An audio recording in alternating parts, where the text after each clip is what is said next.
यीशु मसीह के अजीम नाम में आप सबको सलाम। आप सब खुश हैं? एक लम्हा के लिए मेरा दिल चाह रहा, अपनी आंखें बंद कीजिए और आप अपने मुंह को खोल कर खुदा से कहिए कि ए बाप मेरे साथ कलाम कर। ऊंची आवाज में बोलिए कि ए बाप मेरे साथ कलाम कर। बोलिए कि खुदा मेरे साथ बात कर। तेरा शुक्र करते रूह पाक, मैं तेरी शुक्रगुजारी करता हूँ कि तू यहाँ पर उतरा है, तू तकनशी है और अपने लोगों को अपने कलाम के वसीला बरकत देने वाला है। मसीह के नाम से आमीन आमीन। आप सब कैसे हैं जी? खुश हैं? मुझे कैसे पता चले कि आप खुश हैं? आमीन आमीन आमीन आमीन। पिछले संडे हमने कलाम मुकद्दस में से सीखा कि शागिर्दों ने मसीह से कहा कि हमें दुआ करना। कितनों को याद है? आमीन आमीन। मैं चाहता हूं कि इसी को आज थोड़ा और आगे बढ़ाया जाए और उस दुआ के तल्लुक से सीखा जाए जिसे आप हर रोज पढ़ते हैं। आपके बच्चे भी पढ़ते हैं, आप भी पढ़ते हैं, आप बचपन से उसे पढ़ते ही आए हैं। लेकिन मैं चाहता हूं कि आज उस दुआ की हकीकत को हम सब समझ जाएं। खाली पढ़ना ही सब कुछ नहीं है, उसको समझ जाएं ताकि आप उसके वसीला से बरकत पा सकें। आमीन। जब तक आप समझेंगे नहीं, आप दिन में 10 बार भी वो पढ़ लें, फायदा नहीं है। लेकिन जिस रोज आप उसे समझ गए तो फिर ईमान रखिए कि जब आप उसे पढ़ेंगे आप यकीनन बरकत पाएंगे। हालेलुया आमीन।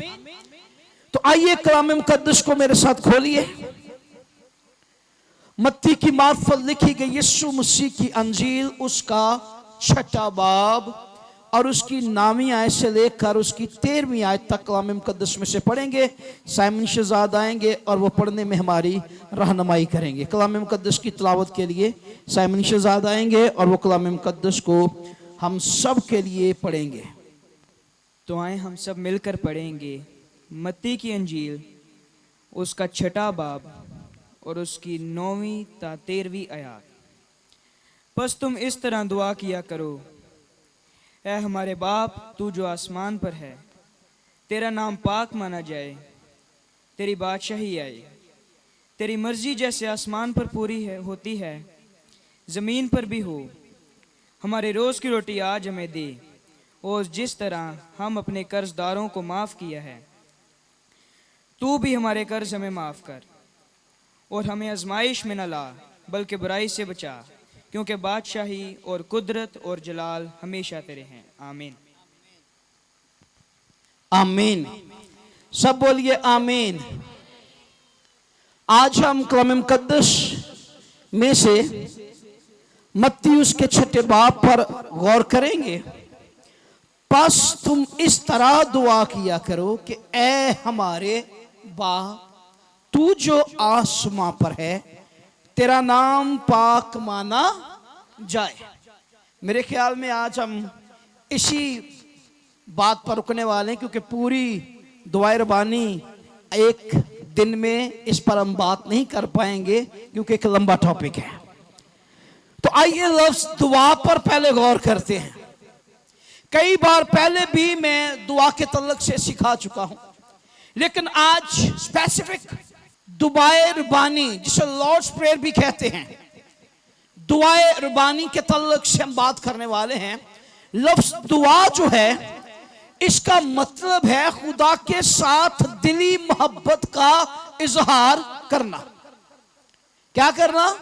खुदा के साथ दिली मोहब्बत का इजहार करना। वैसे आम तौर पर यह कहा भी जाता है कि दुआ का मतलब है खुदा से बातें करना, और जब किसी से बातें की जाती हैं तो उसके साथ अपनी मोहब्बत का इजहार किया जाता है।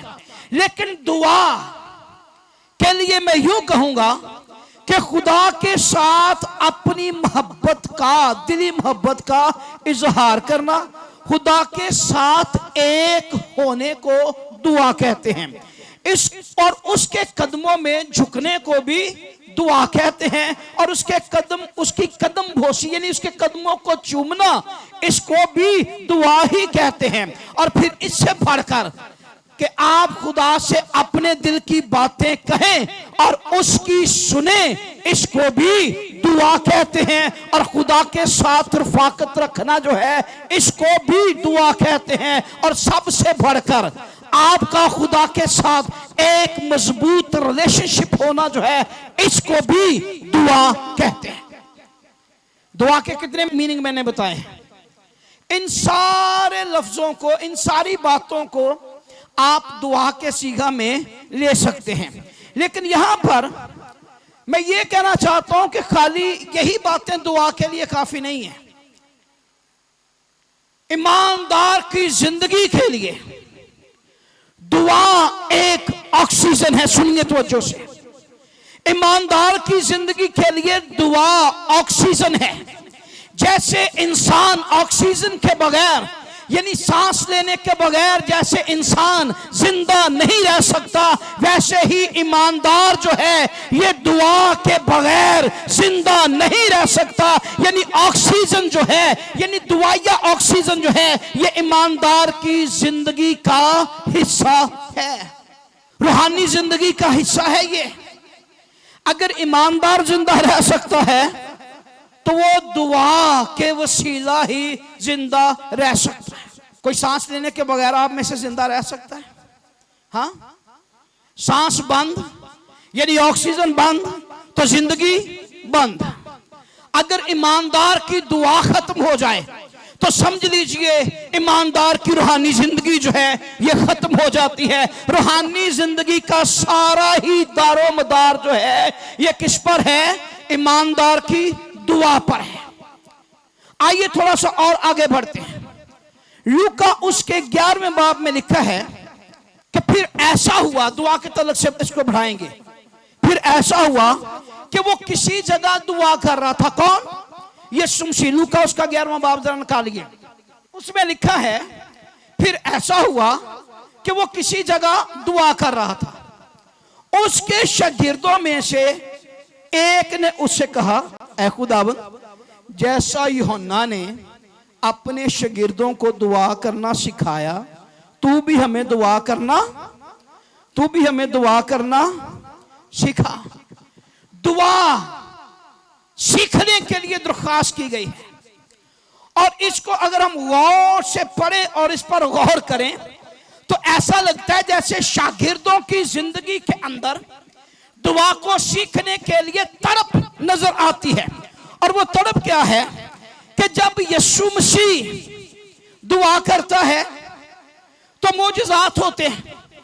हमने लास्ट में इस पर बात की थी कि यीशु मसीह दुआ करता है तो मोजज़ात होते हैं। और मोजज़ात होते क्यों हैं? क्योंकि यीशु मसीह अपना ज्यादा वक्त जो था वो खुदा बाप के कदमों में यानी दुआ में गुजारता था। इसीलिए तो यीशु मसीह जिस तरफ जाते थे मोजज़ात ही मोजज़ात जाहिर होते थे। और शागिर्द हमेशा यीशु मसीह को देखते, शागिर्द हमेशा मसीह के साथ साथ होते। और फिर शागिर्दों ने देखा कि यीशु अब भी क्या कर रहा है? दुआ कर रहा है। लूका में लिखा है ना कि वो किसी जगह दुआ कर रहा था। जब दुआ कर चुका तो फिर शागिर्दों में से एक ने कहा, शागिर्द हमेशा यीशु मसीह को क्या करते देखते थे? दुआ करते देखते थे। अब इस पर आपने गौर करना जरा। शागिर्द हमेशा मसीह को दुआ करते देखते थे। शागिर्द हमेशा मसीह को मोजज़ात करते देखते थे। इसीलिए तो वो सारी चीजें देखने के बाद शागिर्दों के अंदर भी ये तड़प पैदा हुई है और कहते क्या है? ऐ यीशु हमें दुआ करना, जैसे यूहन्ना ने सिखाया अपने शागिर्दों को, तू हमें भी सिखा। लेकिन यहां पर जो गौर तलब बात है कि शागिर्द तो मसीह को दुआ करते देखते रहते थे।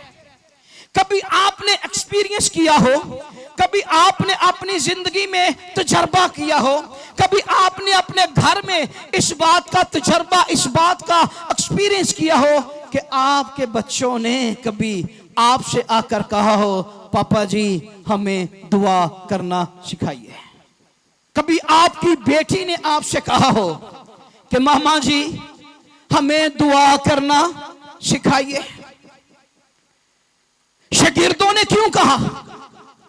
क्योंकि शागिर्द मसीह को देखते रहते थे, शागिर्द मसीह को फॉलो करते थे कि मसीह मौजज़ात करता है, लेकिन मौजज़ात की मेन वजह क्या है कि यीशु मसीह दुआ करते रहते थे। कभी आपके बच्चों ने आपसे कहा हो कि पापा जी या मामा जी हमें दुआ करना सिखाइए। अगर वो आपको दुआ करते देखते होंगे तो यकीनन वो कहेंगे। तो अगर आपने कभी बच्चों के सामने दुआ की ही नहीं तो वो कैसे आपसे कहेंगे? गौर कीजिए जरा इस बात पर। हर बाप हर माँ ये चाहते हैं कि उनके बच्चे नेक और रास्तबाज हों। आप में से कौन है जो नहीं ये चाहता? हम में से सब चाहते हैं कि हमारे बच्चे नेक और रास्तबाज हो। हम में से सब चाहते हैं हमारे बच्चे दुआ करने वाले, खुदा के पीछे चलने वाले, खुदा के कलाम को पढ़ने वाले हो। लेकिन ये होगा कब? शागिर्दों की बात करें तो शागिर्दों ने तो मसीह को देखा, शागिर्दों ने तो मसीह को देखा कि मसीह क्या करते हैं, दुआ करते रहते हैं, तभी तो उन्होंने ये बात कही। लेकिन आप मुझे ये बताइए, कभी आपके साथ ऐसा हुआ हो, आपके बच्चों ने कभी ये सवाल किया हो, शागिर्दों ने तो आके कह दिया मसीह को? अगर आप दुआ करने वाले नहीं हैं तो कैसे आपके बच्चे आपसे आकर कहेंगे कि हमें दुआ करना सिखाइए? जरा इस बात पर डीपली सोचिए आज कि अगर मैं दुआ नहीं करूंगा तो मेरा बेटा दुआ कैसे करेगा? अगर मैं चर्च नहीं जाऊंगा तो मेरी बेटी चर्च कैसे जाएगी? लेकिन यहां पर थोड़ी सी एक बात और, इस पर जरा गौर करने वाली बात है और इस पर डीपली आज समझिए कि जब शागिर्दों ने मसीह से कहा है तो मसीह ने अगला काम क्या किया है? मसीह ने उन्हें एक पैटर्न दिया है। और वो पैटर्न क्या है कि जब तुम दुआ करो तो क्या कहना? ए हमारे बाप। क्या सिखाया मसीह ने? ए हमारे। यहां पर जरा रुक जाइए थोड़ी देर के लिए और इस बात पर आज तवज्जो दीजिए, क्योंकि मसीह जब भी दुआ करते थे वो अपने बाप के पास जाते और बाप से बातें करते और बाप की सुनते थे। जब शागिर्दों ने कहा हमें भी दुआ करना सिखाएं तो मसीह ने उन्हें भी वही सिखाया जो मसीह खुद करते थे। और मसीह ने कहा क्या? दुआ करने का पैटर्न ये है, तुम क्या कहना? ए हमारे बाप, तू जो आसमां पर है, तेरा नाम पाक माना जाए। आज हम यहीं तक मेरे ख्याल में रुकेंगे। ए हमारे बाप। अब अगर दुआ की बात करें तो दुनिया के अंदर जितने भी मज़हब हैं, इस बात को सुनिए जरा, अगर आप दुआ की बात करें तो दुनिया का हर मज़हब यह सिखाता है कि उन्हें दुआ की जरूरत है और वो दुआएं करते हैं। हिंदू भी दुआ करते, सिख भी दुआ करते, बुद्ध मत भी दुआ करते और दुनिया के अंदर बेशुमार मज़हब हैं, वो सारे के सारे अपने अपने खुदाओं से दुआ करते हैं। बल्कि 2 दिन पहले मेरी मुलाकात एक शख्स के साथ हुई कि कईयों ने उन्हें फेसबुक पर मेरे साथ देखा भी है, रेवरेंड डॉक्टर पॉल आए। मेरी मुलाकात पॉल आए के साथ हुई 2 दिन पहले। वो पाकिस्तान में आए हुए थे, मैं उन्हें मिलने गया और वो तकरीबन 15-14 साल जादूगरों के सरदार रहे। वियतनाम में वो जादूगरों के सरदार थे। उसका बाप बिजनेसमैन था, दादा पॉलिटिशियन था, मुख्तलिफ काम वो करते थे। और वो कहने लगा मैंने 14-15 साल जादू सीखा और मैं जादूगरों का सरदार, मेरे पास ये टीवी पे टेस्टिमनी भी उसकी रिकॉर्ड है, वो चलने वाली है। और 3366 खुदाओं की मैं पूजा करता था। कितने? 3366। तो लोग मुझ पर सवाल करते थे कि आप इन खुदाओं के नाम कैसे याद रखते हैं। उन्होंने टेस्टिमनी में मुझे बताया, बल्कि हमने रिकॉर्ड की है ये टेस्टिमनी, टीवी पे चलाएंगे हम। 3366 खुदा। कितने? 3366 खुदा, और उनके नाम भी उन्होंने याद रखे। तो जब ये मैंने सुना, मेरे दिल में भी यही सवाल आया कि भाई इतने नाम याद कैसे होंगे। तो उसने बताया कि मैंने याद रखने के लिए एक काम किया था। और वो काम क्या था? उसने अपनी शर्ट ऐसे खोल दी, अपने बटन ऐसे खोले, उसके पूरे बॉडी पर हाथ से लेकर जिस्म के आगे पीछे, फ्रंट, बैक, बेली, चेस्ट, एवरीथिंग, एवरीवेयर 3366 खुदाओं के नाम जो थे उसकी बॉडी पर खुदे हुए थे, टैटू बने हुए थे, लिखा हुआ था। लेकिन आप मुबारक हैं, मसीही कौम, आप मुबारक हैं। आपको अपने खुदा का नाम अपने बदन पर लिखने की जरूरत नहीं है, बल्कि आपके खुदा ने आपका नाम अपनी हथेली पर खोद रखा है। आप मुबारक हैं। इसलिए तो उसने हमें सिखाया है कि तुम क्या कहना? ऐ हमारे बाप। क्या कहना? ऐ हमारे। दुनिया में तमाम मज़ाहिब मुख्तलिफ खुदाओं की पूजा करते और प्रस्तुत करते हैं। वो अपने अपने खुदाओं के नाम लेते, अपने अपने खुदाओं को पुकारते, अपने अपने खुदाओं को याद करते हैं। लेकिन याद रखिए, उनमें और आप में एक बड़ा फर्क है। और वो फर्क क्या है? वो तमाम मज़ाहिब, वो दूसरे तमाम कौमों के लोग, तमाम मज़ाहिब के लोग खुदा को सिर्फ खुदा होने के लिए जानते हैं, लेकिन मसीहियों को यह शर्फ हासिल है कि वो खुदा को ए बाप यानी ए अब्बा कहकर पुकारते हैं। इससे बड़ी खुशी और शादमानी क्या हो सकती है कि आपके पास ये मुकाशफा है कि आप खुदा को ए बाप कह के पुकार सकते हैं। हालेलुया, बोलिए हालेलुया, जरा ऊंची आवाज में बोलिए हालेलुया। इससे अच्छा रिश्ता और क्या हो सकता है? डॉक्टर पॉल से जब ये बात मैं कर रहा था, रिकॉर्डिंग कर रहे थे, हम 4 लोग बैठे थे और मैं बड़ा हंस रहा था उसकी बातों पर। वो कहने लगा कि जब मैं पहली बार मसीह से मिला तो कोई मिशनरी आए हुए थे, और वो मिशनरी वियतनाम में थे, और वो खुदा की मनादी करते, वो मसीह की मनादी करते। मैं जादूगर था, और वियतनाम में सबसे बड़ा जादूगर मैं था। मेरे बड़े चेले चाले थे, और पूरा वियतनाम जो था वो मेरे पास आता था जादूगरी के लिए।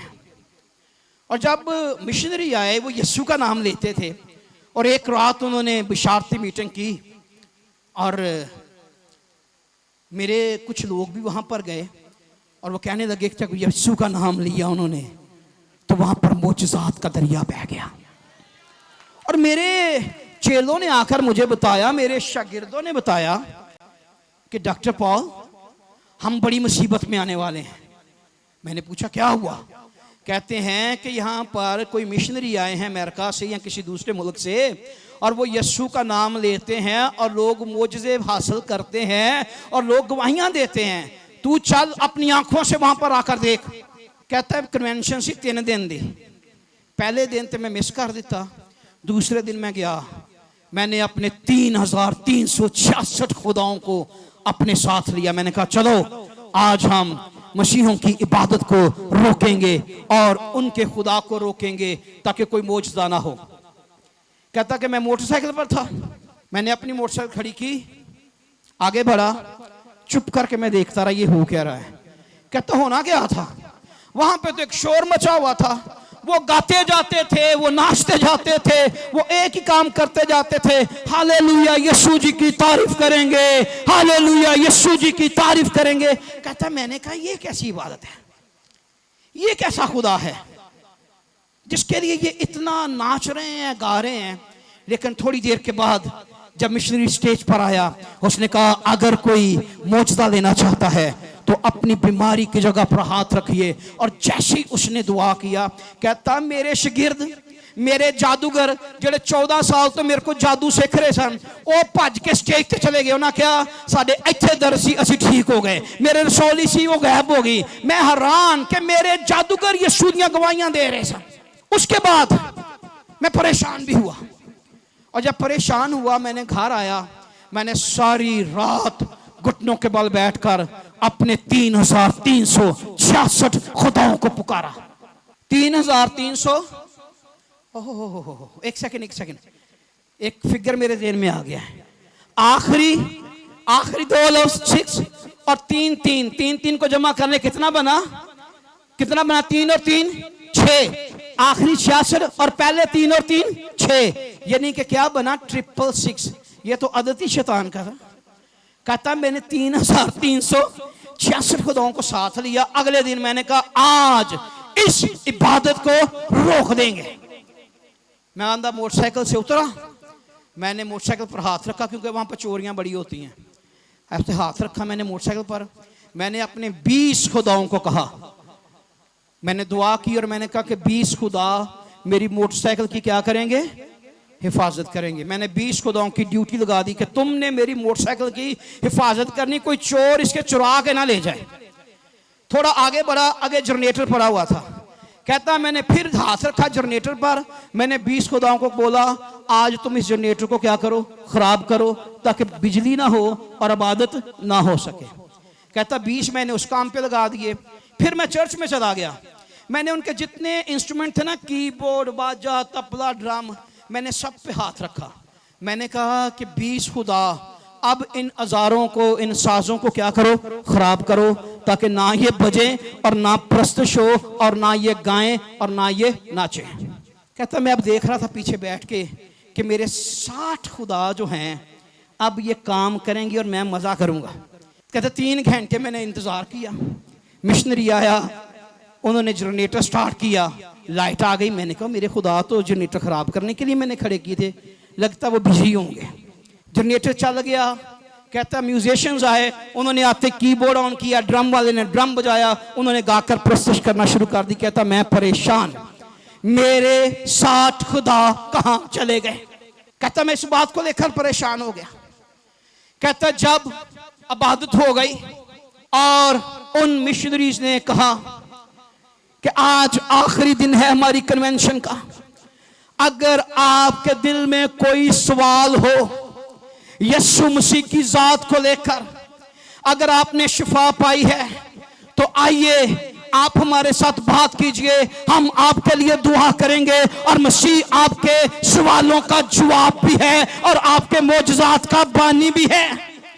कहता है मेरे ने तो 15 साल जादूगरी सीखी थी, मेरे पास तो सवाल ही सवाल थे। कहता है मैं आगे बढ़ा और मैंने एक सवाल किया।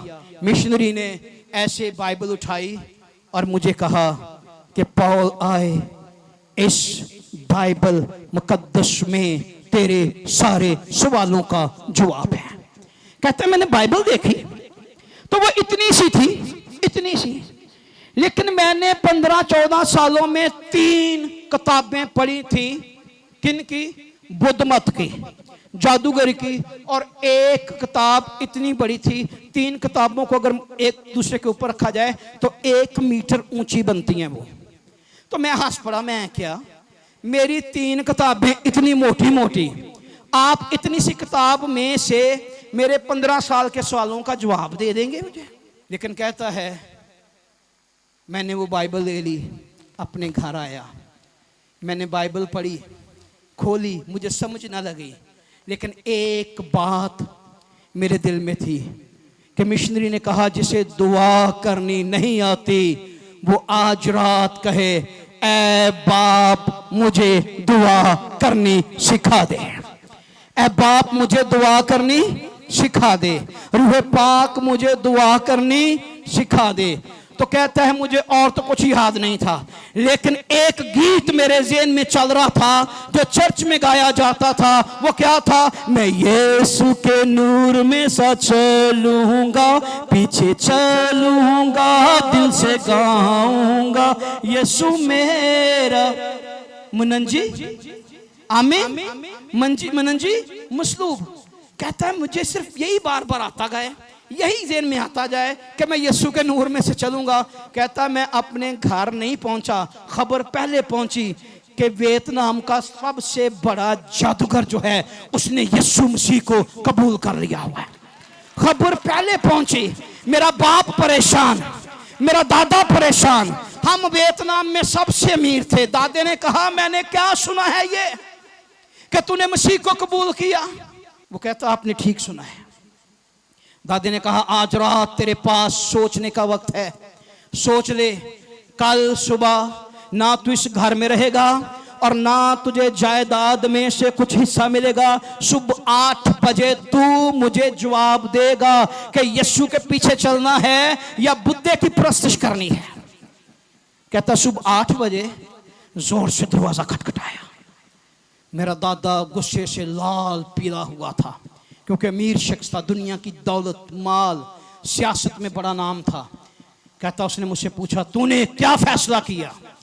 कहता 3 बार उसने पूछा, मैं चुप, मैं जवाब नहीं दे सका। मुझे समझ नहीं आ रही थी मैं जवाब दूं तो क्या दूं। कहता दिल ही दिल में मैंने कहा अगर तू जिंदा है, जिसे मैंने कबूल किया है, जिसे रात को मैंने कहा था ऐ मेरे बाप, तो मुझे बता मैं जवाब क्या दूं।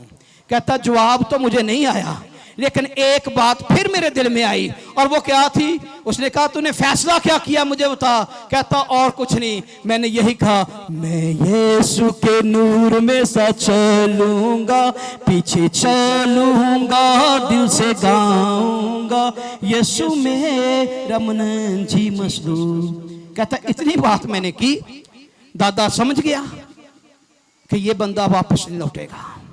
मैं आज इस गवाही के वसीले आपको बताना चाहता हूं कि मसीह ने अपने शागिर्दों को यह सिखाया और कहा कि तुम दुआ कैसे करना, कहना ऐ हमारे बाप।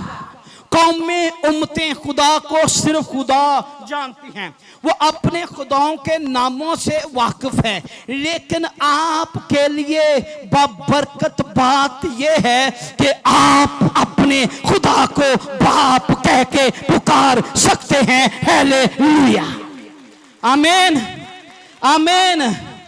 और ये रिश्ता सबसे अजीम है, ये रिश्ता सबसे अजीम है। बाप की कुर्बानियों को आप में से कौन नहीं जानता? बाप के मायने आप में से कौन नहीं जानता?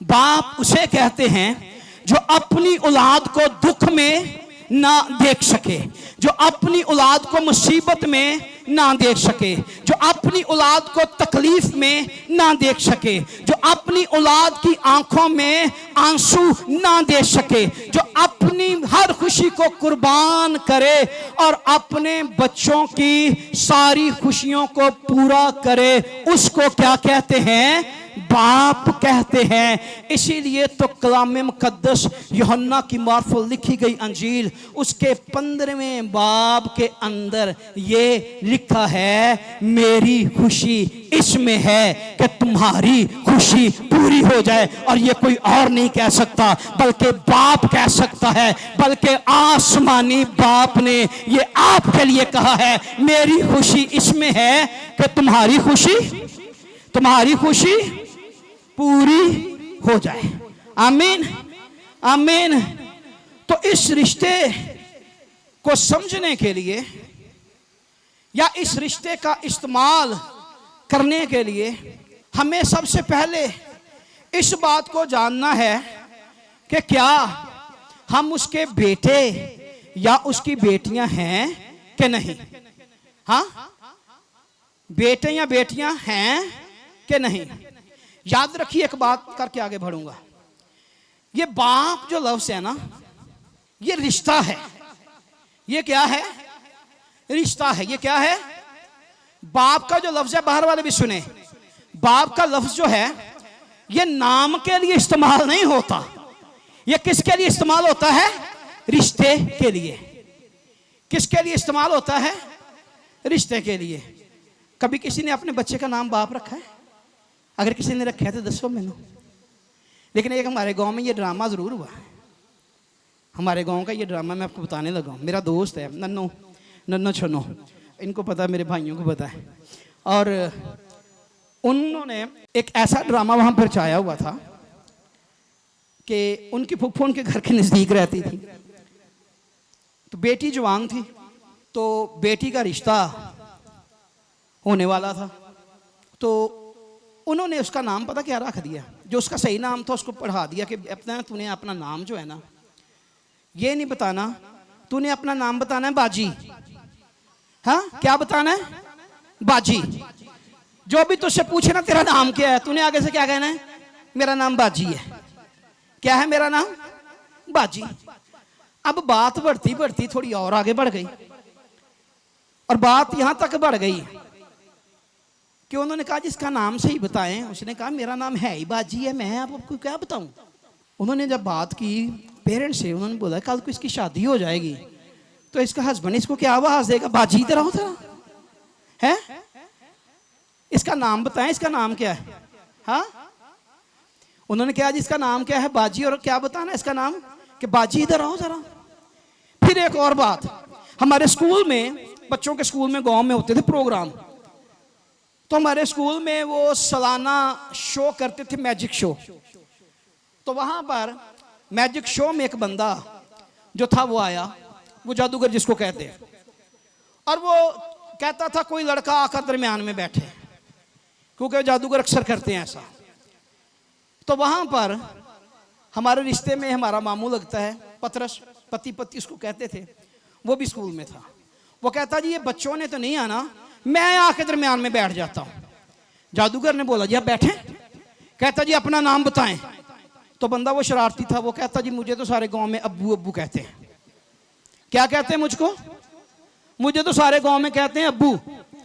वो कहता जादूगर भाई अपना नाम दस, मैं तेरा रिश्ता नहीं पूछिया। इसका मतलब यह है कि ये अब्बू, बाप या फादर, ये कोई नाम नहीं है, बल्कि ये क्या है? ये क्या है? ये क्या है? रिश्ता। और अगर आप इस रिश्ते की वैल्यू को समझना चाहते हैं तो सबसे पहले आपको यह समझने की जरूरत है कि आप बेटे या बेटी हैं। अगर हम बाप कहें आसमानी बाप को, लेकिन उसके लिए हमें सबसे पहले बेटे या बेटी साबित होने की जरूरत है। जब तक हम रूहानी तौर पर बेटे या बेटी नहीं बनेंगे तब तक हम उसे ए बाप यानी ए अब्बा उसको कह के नहीं पुकार सकते। और इसके लिए हमें कोई ज्यादा मुश्किल काम करने की जरूरत नहीं है। इसके लिए एक काम कर लीजिए और वही काफी है, और वो यूहन्ना की इंजील उसके पहले बाब और उसकी 12वीं 13वीं आयत पढ़ लीजिए। वहां पर लिखा है जितनों ने उसे कबूल किया उसने उन्हें खुदा के फर्जंद बनने का हक बख्शा। हालेलुया, आमीन, आमीन। जितनों ने कबूल किया, 2-4 लोगों ने नहीं। अब वो जादूगर, डॉक्टर पॉल की कहानी बता रहा हूं, वो तो जादूगर था, उसने 15 साल जादूगरी की है, 15 साल लोगों को गलत राहों पर लगाया है। लेकिन एक रात उसके लिए भी आई, उसने यीशु मसीह को कबूल कर लिया और वो गाता ही फिरता था, मैं यीशु के नूर में सा चलूंगा। जब इंसान उसे कबूल कर ले तो उसके बाद कलाम में लिखा है कि वो उन्हें खुदा के फर्जंद बनने का हक बख्श देता है। लेकिन यहां पर सिर्फ इतना ही नहीं है, बल्कि इससे और थोड़ा बढ़कर आगे भी है। एक तो आप खुदा के फरजंद हुए, लेकिन जो बड़ी और खुशी और शादवानी की बात है वो ये है, कलाम मुकद्दस दूसरा करंथियों उसका 5वां बाब अगर आप पढ़ें तो वहां पर लिखा है, अगर कोई मसीह में है तो वो क्या है, नया मखलूक है। अगर कोई मसीह में है तो वो क्या है, नया मखलूक है। फिर कलाम मुकद्दस में लिखा है, उस पर सजा का हुक्म, उस पर सजा का हुक्म नहीं है। मेरे अजीजों, जब हम मसीह को कबूल कर लेते हैं तो फिर हमारे पास हक, हमारे पास राइट है कि हम खुदा को ए बाप यानी ए अब्बा कहकर पुकार पुकार सकते हैं। हालेलुया, आमीन आमीन। और जब हमने बाप ही कह दिया तो फिर जो बाप का है वो सब किसका है, जो बाप का है वो सब किसका है, मेरा है। बाप के पास दुनिया की दौलत है, बाप के पास शोहरत है, बाप के पास तरक्की है, बाप के पास सरफराजी है, बाप के पास शादमानी है, बाप के पास इत्मीनान है, सुकून है, और वो सब किसका है, मेरा है। हम दुनिया के अंदर लोगों के पास जाते हैं, इत्मीनान ढूंढते हैं, सुकून ढूंढते हैं, तरक्की ढूंढते हैं, सरफराजी ढूंढते हैं, लेकिन आइए अपने बाप के पास आइए। बाप के पास आने के लिए आपको टाइम लेने की जरूरत नहीं है, आप वक्त के पाबंद नहीं है। आप जब चाहें दरवाजा नॉक करें, अपने बाप के पास आ जाइए। कोई आपको बाप के पास आने से नहीं रोक सकता। आपके पास हक है, और वो हक क्या है, जो खुदा के कलाम ने आपको बख्शा है कि आप उसके फर्जंद हैं। कभी आपने बाप को कॉल की हो कि अब्बा जी मैं आपके रूम में आ जाऊं? हाँ, नहीं ना। आप डायरेक्ट दरवाजा खोलते हैं, सीधे अब्बे देखो। लोग टाइम के तलाश में रहते हैं, दुनिया टाइम ढूंढती है, वक्त होया कि नहीं होया अब्बे को जान दा। ना ना ना ना ना, आप वो कौम हैं जिनके पास ये पूरा हक है। जब चाहें, जहां पर चाहें, जिधर चाहें, आप अपने बाप को पुकार सकते हैं। ए आसमानी खुदा, पुकार सकते हैं आप उसको। आखिरी बात, तेरा नाम पाक माना, तेरा नाम पाक माना जाए। पाक सिर्फ एक ही है। दुनिया में कोई शख्स इस बात का दावा नहीं कर सका। पाक सिर्फ एक है, और वो लश्करों का खुदा, वो सारी कायनात का खालिक, वो रब्बुल फाज, वो आसमानी बाप पाक है। यह पाक सिर्फ एक ही है जिसने इस बात का ऐलान किया और कहा, कौन है जो मुझ में गुनाह साबित करेगा, और वो कोई और नहीं बल्कि मेरा और आपका निजात दहिंदा यीशु मसीह पाक है। उसी के खून के वसीला से आज हम पाक हैं, और उस पाकीज़गी में हम आसमानी बाप को ए बाप यानी ए अब्बा कह के पुकार सकते हैं। हालेलुया, आमीन आमीन। इसी बात को आगे कंटिन्यू करेंगे, टाइम काफी हो चुका है। अगले संडे दुआए रुबानी का अगला पार्ट जो है हम इस पर गौर करेंगे। आमीन। आज तो हमने सिर्फ इतना ही सीखा है, ऐ हमारे बाप तू जो आसमां पर है, तेरा नाम पाक माना जाए। अब आगे आएगा तेरी बादशाहत आए, फिर हम आगे बात करेंगे। खुदा आप सबको बरकत दे। खुदा का कलाम जो आपने सुना है, इसके वसीला आप बरकत पाएं। God bless you. अगर आप चाहते हैं कि आप 24 घंटे खुदा के खादिम पास्टर शहजाद के साथ राब्ते में रहें और खुदा का खादिम आपके लिए दुआ करे, तो आप हमारे इस YouTube चैनल को, जो कि पास्टर शहजाद सदीक ऑफिशियल के नाम से है, इसे सब्सक्राइब करें और बेल आइकन को भी प्रेस करें। God bless you all.